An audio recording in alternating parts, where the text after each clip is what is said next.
Hi dear students, welcome back in Intelligence Career Institute. Myself Dr. Indak Havadar. Today I am discuss about the Hardy Weinberg principles. This is very important topic. हमें जहाँ तक लग रहा है बेटा इस बार जो क्वेश्चंस आएंगे वो हार्डी विंगबर्ग इक्वेशन से ही आएंगे, ज़्यादातर चांस हैं। और हार्डी विंगबर्ग पे बेटा 2 लेक्चर लेंगे, आज एक लेक्चर एक पार्ट में, कल एक लेक्चर, उसके बाद हम थोड़ा सा जो है 2 लेक्चर 3 लेक्चर और रह जाएंगे, इवोल्यूशन ख़त्म हो जाएगा। तो हम लोग बात करते हैं हार्डी विंगबर्ग इक्विलिब्रियम की। सबसे पहले हम लोग बात करते हैं पॉपुलेशन जेनेटिक्स की, ठीक है ना। तो पॉपुलेशन जेनेटिक्स क्या होती है बेटा? Study of population, study of genetics in population called population genetics. Genetics की स्टडी करना पॉपुलेशन में हम लोग कहते हैं जो है पॉपुलेशन जेनेटिक्स, क्योंकि अभी तक हम लोगों ने ह्यूगो डे व्रीज का नियम पढ़ा था, डार्विन का नियम पढ़ा था, लेकिन कोई भी थ्योरी प्रूफ तभी होती है जब हम लोग बेटा उसमें जेनेटिक्स को इन्वॉल्व कर देते हैं। तो हार्डी विंगबर्ग साहब ने पॉपुलेशन जेनेटिक्स की बात की थी। किसकी बात की थी बेटा? पॉपुलेशन जेनेटिक्स की बात की थी हार्डी विंगबर्ग साहब ने, और बहुत ही अच्छी थ्योरी है। इसमें हम लोग पढ़ेंगे एक एक चीज़। दूसरी चीज़ हम लोग समझ लेते हैं कुछ बेसिक टर्म। दूसरी चीज़ पॉपुलेशन समझते हैं। What is population? Group of individual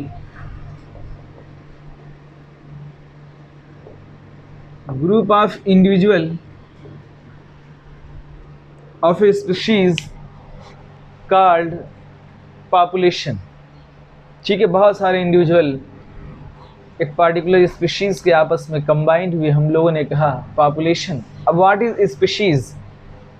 ठीक, अब स्पीशीज़ किसे कहते हैं? बहुत सारी पॉपुलेशन, ठीक है, lot of population combine together, interact together, interbreed together, ठीक है, have a potentials to interact to each other, called a species। ठीक, बहुत सारी पॉपुलेशंस जब आपस में इंटरेक्ट कर रही है, इंटरब्रीड कर रही है, उसके अंदर पोटेंशियल है इंटरेक्शन का, इंटरब्रीड करने का, उसको हम लोग बोलते हैं स्पीशीज़। क्लियर है? अगर ये तीनों पॉइंट क्लियर हैं तो मैं आगे मूव करूँ। बताइए भाई, फिर हम हार्डी विंगबर्ग की बात करें। मेरे ख्याल से पॉइंट जो है क्लियर है, ठीक है। अब मैं बात कर रहा हूँ बेटा, चलिए स्पीशीज़ हो गया। अब हम लोग बात करते हैं जीन पूल की। किसकी बात करते हैं? जीन पूल की। Lot of populations interact or interbreed together to form a new offspring is called a species. Gene pools, total genes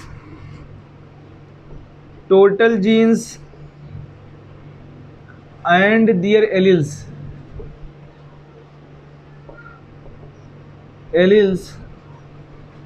in population. Total genes and their alleles in a population is constant, is called genetic drift। हम लोग total jeans की बात करते हैं। Gene pool का मतलब total genes in a population, ठीक है, तो उसी को हम लोग बोलते हैं जीन पूल। अगर ये 4 टर्म समझ गए हो तो मैं आगे अब हार्डी विंगबर्ग इक्वेशन पढ़ाऊँ। चलिए, मेरे ख्याल समझ गए। अब हम लोग बात करते हैं बेटा हार्डी विंगबर्ग प्रिंसिपल की।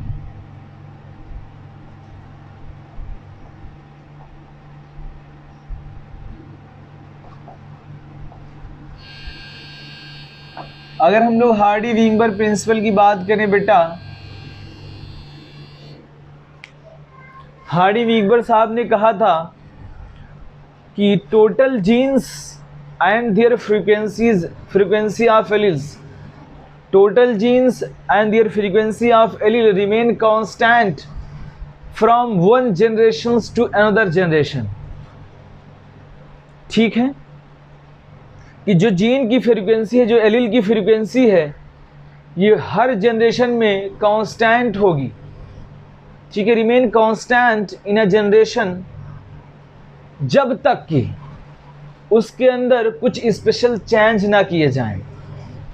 ठीक है, जैसे total genes and their allele और frequency remain constant from generation to generation, तब तक, कब तक कांस्टेंट रहेगी? जब तक उसके अंदर कोई चेंज ना किया जाए। बात समझिए, मैं लिख नहीं रहा हूं, ऐसे समझिए कि जीन की फ्रीक्वेंसी और एलील की फ्रीक्वेंसी सेम होगी जनरेशन टू जनरेशन, जब तक उसके अंदर कोई चेंज, स्पेशल चेंज ना किए जाए। जैसे अगर म्यूटेशन हो जाए, नॉन रैंडम मेटिंग हो जाए, जब तक अगर नॉन रैंडम मेटिंग हो गई तो जीन फ्रीक्वेंसी चेंज हो जाएगी। अगर बेटा उसके अंदर म्यूटेशन हो जाए तो जीन फ्रीक्वेंसी क्या होगी? चेंज हो जाएगी। ठीक है, तो तब तक कांस्टेंट रहेगी जब तक क्या हो, उसके अंदर हम कोई चेंज ना करें, स्पेशल चेंज ना करें। ठीक है ना। अब हम लोग देखते हैं कि 5 कंडीशन कौन सी होती हैं, जो है 5 कंडीशन कौन सी होती हैं, हम लोग ये देखते हैं। क्योंकि किसी भी जो है जीन, एलील और फ्रीक्वेंसी को कांस्टेंट होने के लिए 5 चीज़ें ज़रूरी होती हैं। अगर 5 क्राइटेरिया हार्डी-वीवर कंडीशन को फुलफिल कर रहा है तो जीन की फ्रीक्वेंसी सेम होगी। अगर उस 5 में से कोई एक चेंज हो रहा है तो जीन फ्रीक्वेंसी सेम हो ही नहीं सकती। तो हार्डी-वीवर साहब ने क्या कहा था कि जीन और एलील की फ्रीक्वेंसी सेम होगी जनरेशन टू जनरेशन, और 5 कंडीशन को ये फुलफिल करेगा तभी सेम होगी। अगर ये 5 कंडीशंस चेंज हो रही हैं तो जीन की फ्रीक्वेंसी बदल जाएगी। तो हम लोग देखते हैं वो कौन सी 5 चीज़ें हैं। क्लियर? चलिए आइए देखते हैं। ठीक है बेटा, हम लोग देखते हैं कि जीन फ्रीक्वेंसी या हम कहें एलील फ्रीक्वेंसी, या हम कहें बेटा allele frequency remain constant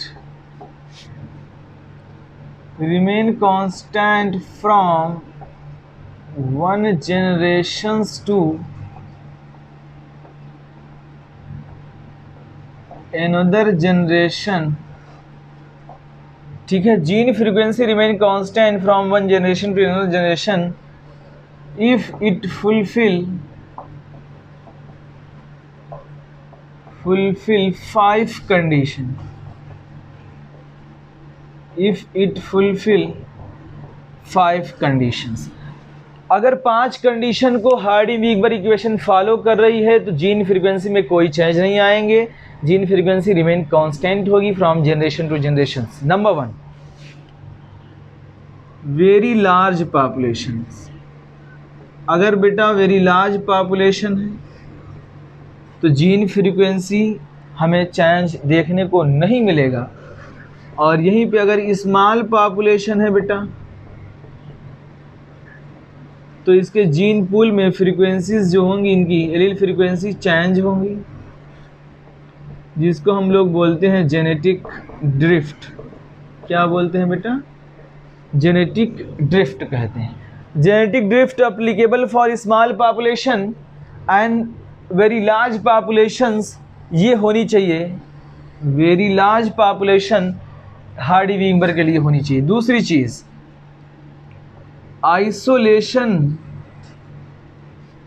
isolation from other population. Other population से आइसोलेशन होना चाहिए। आइसोलेशन फ्रॉम अदर पॉपुलेशन यानी एक पॉपुलेशन है उससे हमने आइसोलेट कर लिया एक पॉपुलेशन को, जिसके अंदर नो जीन जीन माइग्रेशंस हमें देखने को मिलेंगे। नो जीन फ्लो, कोई जीन फ्लो नहीं होगा, कोई जीन माइग्रेशंस नहीं होगा। ठीक है ना बेटा। तीसरी चीज़ हम लोग देखते हैं, नो नेट म्यूटेशन। क्या होगा बेटा? नो नेट म्यूटेशंस, कोई म्यूटेशंस नहीं होगा। अगर म्यूटेशंस होगा तो बताइए क्या एलील फ्रीक्वेंसी सेम रह पाएगी? हरगिज नहीं। अगर म्यूटेशंस होगा बेटा, allele frequency change, allele frequency change. Clear? चौथा पॉइंट देखते हैं। चौथा पॉइंट, नॉन रैंडम मेटिंग। क्या हो बेटा?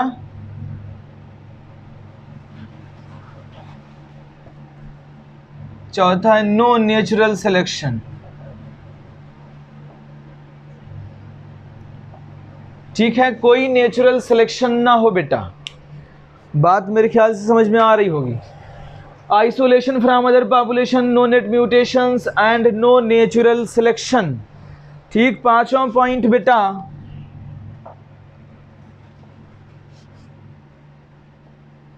No random mating. ठीक है, यानी हम लोग कहें नो रिकॉम्बिनेशन, नो क्रॉसिंग वर। क्या हो बेटा? नो क्रॉसिंग वर।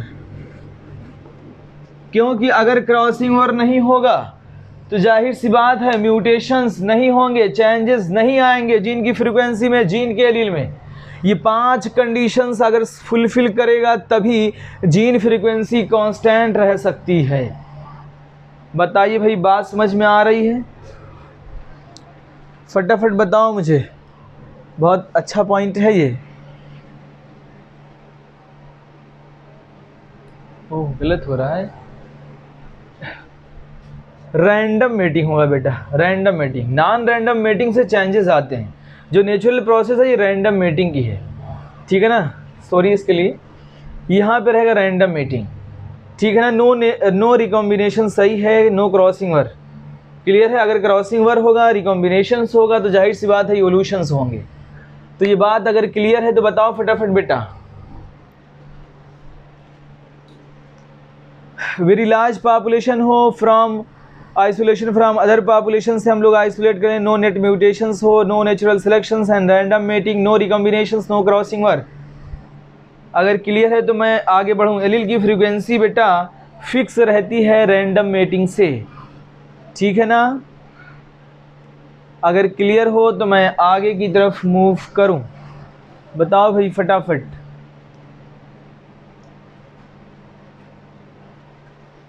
ठीक है,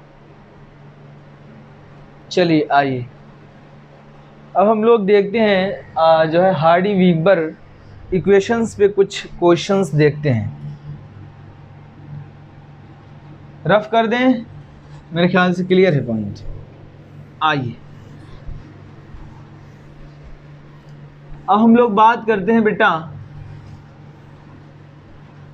कुछ क्वेश्चंस की। सम ऑफ, अगर हम लोग जीन पूल में देखें, sum of total gene frequency is equal to क्या होता है बेटा? 1। क्लियर है? अब अगर हम लोग देखें यहाँ पे, हम लोग इसको रिप्रेजेंट करते हैं p प्लस क्यू का होल स्क्वायर की इक्वेशन से। इसको छोड़ो अभी।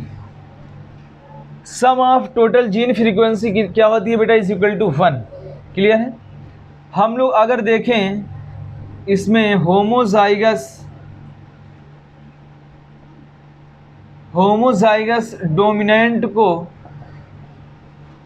हम लोग रिप्रेजेंट करते हैं बेटा, होमोजाइगस डोमिनेंट को capital A is equal to हम लोग शो करते हैं P। क्लियर है? फिर हम लोग होमोजाइगस रेसेसिव को शो करते हैं small a is equal to Q। ये हैप्लॉइड स्टेट का मैं बता रहा हूं। ठीक है ना?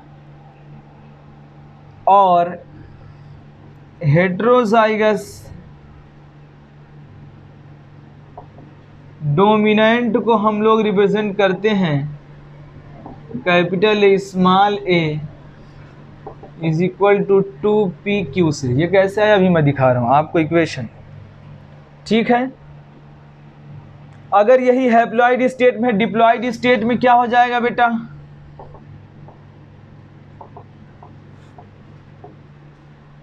Homozygous dominant is equal to homozygous dominant is equal to P square and homozygous recessive is equal to Q square. Homozygous heterozygous is equal to 2pq। Clear है बेटा, ये चीजें क्लियर कर लीजिए पहले, ठीक है। अब देखिए इस इक्वेशन से p square plus Q square, p plus Q का whole square is equal to P square plus Q square plus 2pq is equal to क्या होगा 1। Sum of total gene frequency is equal to 1। तो P simple equations हम लोग show कर रहे हैं। P plus Q का whole square is equal to P square plus Q square plus 2pq। Dominant वाले को रिप्रेजेंट कर रहा है कौन बेटा, पी। तो हम लोग यानी यहाँ लिख सकते हैं पी स्क्वायर, यहाँ लिख सकते हैं क्यू स्क्वायर, यहाँ 2pq। क्लियर है पॉइंट? बताइए भाई, इसको अगर ये क्लियर हो तो मैं क्वेश्चन इस पे जो है कुछ क्वेश्चन सॉल्व कराएं आज, इस पे अच्छे क्वेश्चन सॉल्व कराएंगे। बताइए भाई सबको अगर क्लियर हो, ठीक है। चलिए, मुझे उम्मीद है कि आप लोगों को बात पूरी समझ में आ रही है, ठीक है ना। तो हम लोग क्या करते हैं, P plus Q is equal to क्या होता है बेटा 1 होता है। अगर मान लीजिए P की वैल्यू हमें दी हुई है 0.4, तो Q की वैल्यू क्या होगी, तो हम लोग कैसे निकालेंगे, P plus Q is equal to 1। P is equal to हमको दिया हुआ है 0.4 plus Q is equal to 1। Q is equal to 1 minus 0.4 is equal to 0.6। Clear है? एक सिंपल सी इक्वेशंस मैंने आपको दिखाई। अगर ये क्लियर है बेटा तो मैं इस पे क्वेश्चन दे रहा हूँ, आप लोग सॉल्व करिए। आप लोगों को टाइम दिया जाएगा इसको सॉल्व करने के लिए। चलिए अब हम क्वेश्चन की शुरुआत करते हैं। चलिए बेटा आ जाइए, हम लोग क्वेश्चन की बात कर लेते हैं। जो है ये क्वेश्चन है, आप लोग बताइए फटाफट पहले, फिर जो है हम बताएंगे। जल्दी जल्दी बताओ बेटा। In Hardy Weinberg equations the frequency of heterozygous individual is represented by. Heterozygous individual की क्या बताया अभी हमने, क्या होगी, 2pq होगी। बताइए कि pq होगी, ये होना चाहिए ना, नहीं 2pq होगी। बताइए जो है होमोजाइगस डोमिनेंट की बताइए क्या होगी, कौन बता रहा है होमोजाइगस डोमिनेंट की, ये होगी। होमोजाइगस रिसेसिव ये होगी। क्लियर है? चलिए दूसरा क्वेश्चन देखते हैं। ये बताइए कौन बताएगा मुझे। A population is in Hardy-Weinberg equilibrium for a gene with only 2 alleles if the gene frequency of an allele is 0.7, the genotype frequency of capital A small a यानी heterozygous will be। बताइए भाई कौन बता रहा है, अलीज़ा, सकीना, सफ़ीना, अदनान, सुधा, छाया, साहिल, अमन, नफीस, कोई। अब देखिए यहाँ पे बेटा कैपिटल ए जो होता है ये किसके इक्वल है, पी के। Small A is equal to Q के है, ठीक है। Capital A small A is equal to है पी क्यू के, ठीक है। तो यहाँ पे दिया हुआ है, हम लोगों ने पढ़ा है P plus Q is equal to क्या होता है बेटा 1। P यानी A का मतलब हो गया, P दिया हुआ है 0.7 plus Q is equal to 1। Q is equal to कितना हो जाएगा बेटा 1 माइनस 0.7 इज इक्वल टू 0.3, ठीक है। अब बताइए कैपिटल ए स्मॉल हेट्रोजाइगस की पूछा है, तो 0.7 into 0.3 into 2 is equal to कितना हो जाएगा बेटा 0.42। क्लियर है? यानी अगर हम लोग देखें 2pq हेट्रोजाइगस की 0.42 आएगा। अगर हम लोगों को निकालना है बेटा जो है होमोजाइगस डोमिनेंट की कितनी आएगी, कौन बताएगा मुझे होमोजाइगस डोमिनेंट की? बताओ भाई, सब के सब सॉल्व कर लेते हैं। हेट्रोजाइगस की भी बताओ। तो होमोजाइगस डोमिनेंट की अगर हम लोग देखें 49 आएगी, ठीक। अगर हम लोग इसकी देखें बेटा तो कितना आ जाएगा 0.9। अब आप इस सबको कंबाइन कर लें, अगर 1 आ रही तो आपका आंसर क्लियर। 0.42 वहाँ आया था, इसको ऐड कर लीजिए, ठीक है ना। ये इज इक्वल टू कितना आएगा बेटा 1 के आएगा, ठीक है। यानी हमारा आंसर क्लियर है। बात समझ गए बेटा? चलिए अब हम दूसरे क्वेश्चन की बात करते हैं। अगला क्वेश्चन इंपॉर्टेंट क्वेश्चन है वो भी। चलिए बेटा इसको सॉल्व करिए, फटाफट आंसर मुझे बताइए। 5 सेकंड आपको दिया जाए, 5 सेकंड नहीं, चलो 30 सेकंड ले लो, 40 सेकंड ले लो, कर तो पाओगे नहीं, चाहे तुम 1 मिनट ले लो, ठीक है। ये क्वेश्चन जो कि मैं करा चुका हूँ क्लास में। बताइए भाई, in a population of 1000 individuals 360 belongs to the genotype capital A 482 capital small a remaining to small a based on the data frequency of allele capital A in the population is. तो अगर हम लोग देखें बेटा total population is equal to कितनी है 1000। पूछा किसका है, capital A is equal to 360, ठीक है। तो हम लोग अगर निकालें कैपिटल को हम लोग क्या लिखेंगे बेटा, पी स्क्वायर या Q square, P square is equal to, ठीक है ना, populations of the homozygous dominant upon total population, cancel कर दीजिए, P square is equal to 0.36, ठीक है ना। स्मॉल अब 1 हो जाएगा तो ये रूट में चला जाएगा 0.36, ठीक है ना। पॉइंट अब ये p इज इक्वल टू कितना हो जाएगा बेटा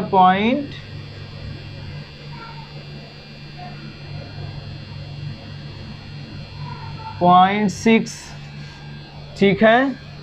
अब बताइए यहाँ पे आप ये जो p है किसको रिप्रेजेंट कर रहा है, कैपिटल ए को, क्या आ गया 0.6। मेरे ख्याल से आप लोग कर लेंगे, क्लियर है। तो आंसर यही आ रहा हमारा। चलिए हम लोग आगे मूव करते हैं, अगला क्वेश्चन हम लोग देखते हैं, ठीक है ना। बहुत इंपॉर्टेंट क्वेश्चन है जो मैं बताने जा रहा हूँ। चलिए बेटा ये क्वेश्चन कौन बताएगा मुझे, ये भी बहुत ज़बरदस्त क्वेश्चन है। ये क्वेश्चन अगर आ गया ना तो कितने लोग जो है वहाँ गुणा ही नहीं कर पाएंगे, और यही क्वेश्चन आएगा मुझे लग रहा है इस बार। जल्दी जल्दी बताओ बेटा, जो बता ले गया वही इनाम जीतेगा। आज वो कुछ जीत सकता है, जो है आज वो कुछ जीत सकता है, उसका इनाम उधार भी हो सकता है हमारे ऊपर, ठीक है, जो बता लेगा। बताइए भाई, frequency of 2 allele in a gene pool is 0.19 A and 0.81 small a. Assume that the population is in Hardy Weinberg equations, calculate percentage of heterozygous individual in a population. तो अगर हम लोग देखें heterozygous is equal to 2pq, तो 2 into हम लोगों को p कितना दिया हुआ है बेटा 0.19 इंटू q कितना दिया हुआ है 0.81। बताइए भाई कौन इसको मल्टीप्लाई कर लेगा, जो मल्टीप्लाई कर ले गया वो कुछ जीत सकता है। बताओ कितना आसान है ना, मल्टीप्लाई करने में थोड़ा सा दिक्कत होगी। अगर यही क्वेश्चन आ जाए तो आप कैसे क्या करेंगे वहाँ, बताइए भाई फटाफट कितना आएगा, ठीक है ना। तो ये आएगा बेटा 0.31, कितना आएगा 0.31। लेकिन पूछा किस में है, परसेंटेज में। अगर परसेंटेज में पूछा है तो हम लोग क्या करेंगे, इसको 100 से मल्टीप्लाई कर देंगे, इज इक्वल टू कितना हो जाएगा बेटा 31, ठीक है। अगर रेसेसिव वाला देखें, कह रहा है कि रेसेसिव की बताइए, तो आप बताइए इसमें से रेसेसिव कौन है, जो है रेसेसिव वाला आप निकालिए।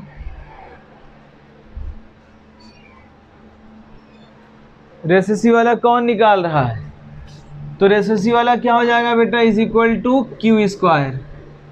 अब बताओ क्यू क्या है, 0.81, यानी 0.81 इंटू 0.81 इज इक्वल टू क्या हो जाएगा, बताओ कितना आना चाहिए।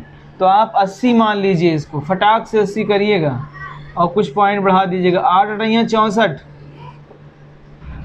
ठीक है।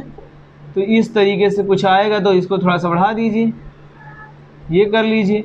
परसेंटेज में पूछा है तो कितना आएगा, 66%। क्लियर है बेटा, मेरे ख्याल से बात समझ में आ रही होगी। अब अगला क्वेश्चन हम देते हैं, एक और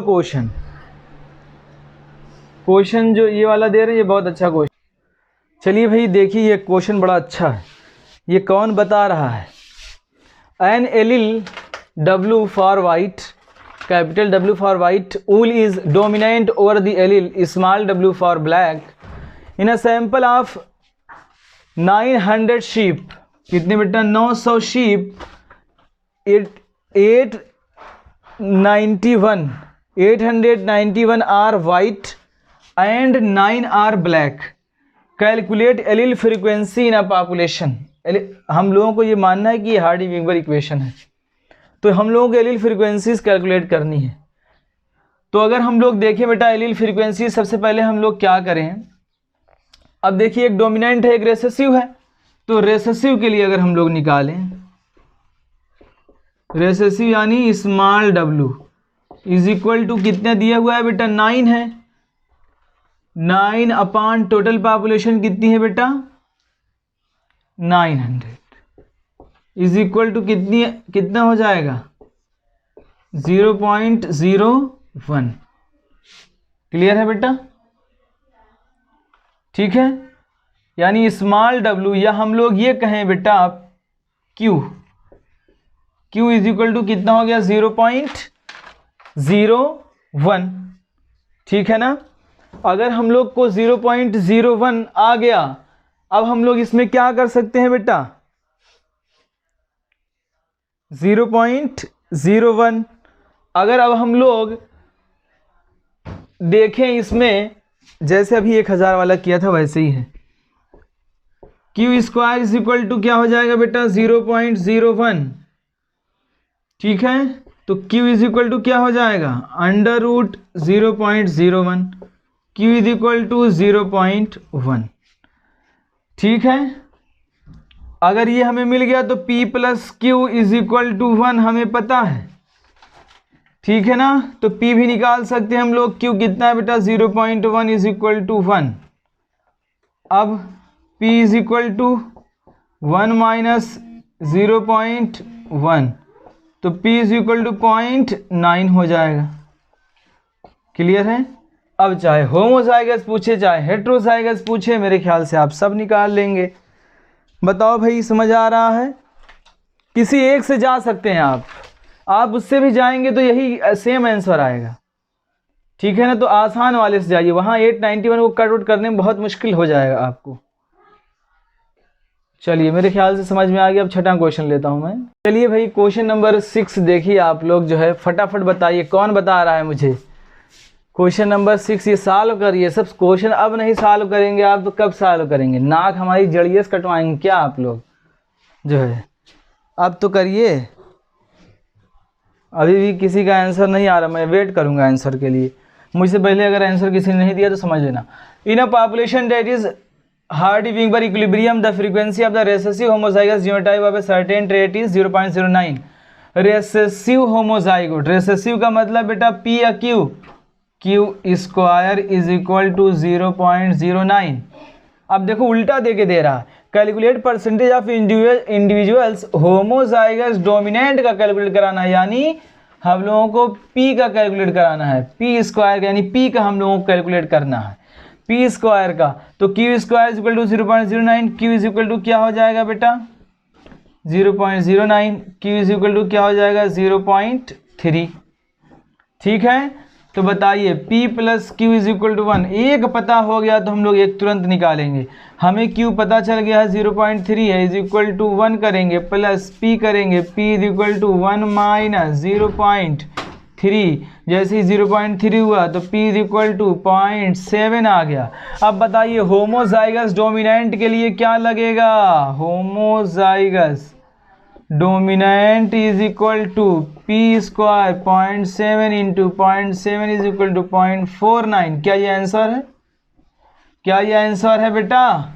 नहीं, पूछा किस में है? परसेंटेज में। तो 100 से मल्टीप्लाई करिए, 0.49 इंटू 100 इज इक्वल टू 49। अगर इसका पूछते ये तो दिया हुआ है, आप निकाल सकते हैं 2pq करके, आप हेटेरोजाइगस का भी निकाल सकते हैं। मेरे ख्याल से बात समझ में आ रही है। चलिए अब हम लोग अगले क्वेश्चन की तरफ मूव करते हैं। चलिए बेटा लास्ट क्वेश्चन है, इसके बाद हम क्वेश्चन नहीं कराने जा रहे हैं। अब आप लोग ढूंढ ढूंढ के करिएगा, 2-3 टाइप के और क्वेश्चन रह जाते हैं, लेकिन अब इससे आप लोग लगा सकते हैं। अब देखिए, in United State approximate 1 child is in 1000 नहीं 10,000 is born with PKU। PKU यानी फिनाइल कीटोन्यूरिया, ठीक है, a syndrome that affects individuals homozygous for the recessive allele. ठीक है, individuals homozygous for the recessive allele. Calculate तीनों का मतलब वही होमोजाइगस डोमिनेंट, होमोजाइगस रेसेसिव और हेटेरोजाइगस, तीनों को कैलकुलेट करना है आपको। तो अगर हम लोग देखें, कह रहा है कि स्मॉल रेसेसिव की बात कर रहा है बेटा, रेसेसिव होमोजाइगस रेसेसिव यानी Q square is equal to 1 upon कितना है बेटा? 10,000 है, इज इक्वल टू क्या हो जाएगा? बताइए भैया, आप क्या करेंगे? यहाँ पे 0 बढ़ाएंगे, 0.000000001। क्लियर है? ये होगा, ठीक है। अब हम लोग अगर Q इज इक्वल टू निकालें तो 0.001 का Q क्या आएगा? 0.01 आएगा। क्लियर है? अब वही चीज़ है, P plus Q is equal to क्या होगा? 1। P हमको पता नहीं है, निकाल सकते हैं। Q क्या है? 0.01 is equal to 1। P is equal to 1 minus 0.01। P is equal to 0.99। Clear है? दोनों चीज़ें आ गई। अब बताइए, आप P स्क्वायर निकाल सकते हैं। P स्क्वायर तो निकाल ही सकते हैं, Q स्क्वायर तो खैर दिया हुआ है। आप 2pq निकाल सकते हैं। तो अब आप लोग गुणा कर लीजिएगा घर बैठ के। इतना नहीं कर सकते हैं आप लोग? नहीं कर पाएंगे ना? नहीं जानते,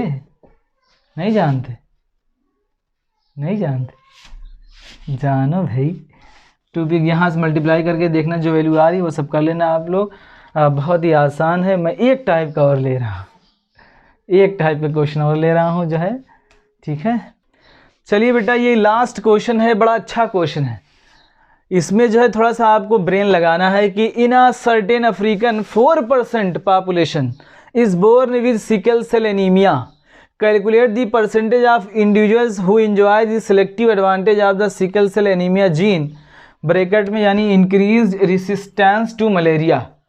आपको नहीं पढ़ा होगा, जिसको सिकल सेल एनीमिया होती है उसको मलेरिया नहीं होता है, क्योंकि सिकलिंग हो जाती है आरबीसी में, ठीक है ना। 6 पोजीशंस पे beta chain of haemoglobin molecules में 6 पोजीशंस पे ग्लूटामिक एसिड चेंज हो जाता है वैलिन में, ठीक है। Val his leu thr pro glu glu, आपको याद होगा मैंने बताया था, val his leu thr pro glu glu, glutamic acids valine में चेंज हो जाता है तो सिकलिंग हो जाती है आरबीसी की। तो आरबीसी जब सिकलिंग हो जाती है तो बाइंडिंग कैपेसिटी ऑक्सीजन से कम हो जाती है। तो जब बाइंडिंग कैपेसिटी ऑक्सीजन से कम हो जाती है तो उसमें सर्वाइव नहीं कर पाता है पैरासाइट जो मलेरिया का है, प्लाज्मोडियम। क्लियर है? तो यहाँ पे एक चीज़ बहुत बढ़िया चीज़ दी है, आप अगर लगा ले तो मैं मानूंगा बहुत दिमागी है। यहाँ आपको एक चीज़, सिकल सेल एनीमिया क्या है? ऑटोसोमल रिसेसिव है। क्या है ये?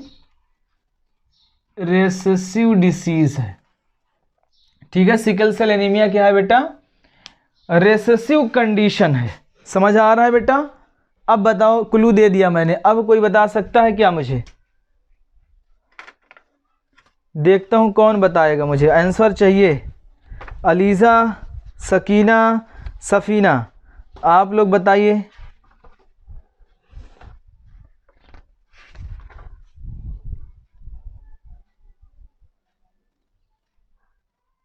ठीक। ऑटोसोमल रिसेसिव डिसीज है, यानी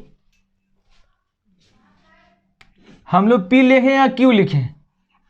Q square is equal to कितना है बेटा? 4% है। तो हम लोग इज इक्वल टू क्या लिखेंगे? 4 अपान, अभी तक तो हम लोग उल्टा निकाल रहे थे परसेंटेज में, अब उसी का उल्टा दे रहा है वो। अब इज इक्वल टू क्या हो जाएगा? 0.04 हो जाएगा बेटा। तो बताइए Q इज इक्वल टू क्या हो जाएगा? 0.04। Q इज इक्वल टू 0.02, ठीक है ना। अब वही चीजें आ गई, P plus Q is equal to 1। आसान था ना? अब लग रहा है आप लोगों को। P प्लस Q, Q कितना दिया हुआ है? 0.02 आएगा, ठीक। क्या आएगा? 0.2 इज इक्वल टू 1। तो P is equal to 1 minus 0.2, P is equal to 0.8 आ गया। अब आप निकाल सकते हैं, हर चीज़ निकाल सकते हैं आप, ठीक है ना। तो 2PQ कितना होगा बेटा? 2 इंटू P कितना हमारा आया बेटा? 0.8 इंटू 0.2 इज इक्वल टू 0.32। मेरे ख्याल से समझ गए। अगर एक आ गया तो आप तो सभी निकाल लेंगे। तो इतने क्वेश्चन थे बेटा आज मैंने जो कवर कर दिए। कल मैं हार्डी-विंबर इक्वेशन का माइक्रो इवोल्यूशन का पार्ट पढ़ाऊंगा, जिससे जो चेंजेस आते हैं। 5 चेंजेस वहाँ भी थे, 5 चेंजेस मैंने यहाँ भी 5 वो पढ़ाए, जिसमें हम लोग पढ़ेंगे gene flow, gene migrations, mutations, random non random mating हम लोग पढ़ेंगे, हम लोग जेनेटिक ड्रिफ्ट पढ़ेंगे। ये पढ़ लेंगे, हमारा हार्डी-विंबर कंप्लीट हो जाएगा। उसके बाद हम लोग बात करेंगे फर्दर जो है डिफरेंट एराज की, ठीक है बेटा। Thanks for watching. लाइक करिए, कमेंट करिए, शेयर ज़रूर करिए और सब्सक्राइब भी कराइए, ठीक है। थैंक्स बेटा, थैंक्स। Okay bye.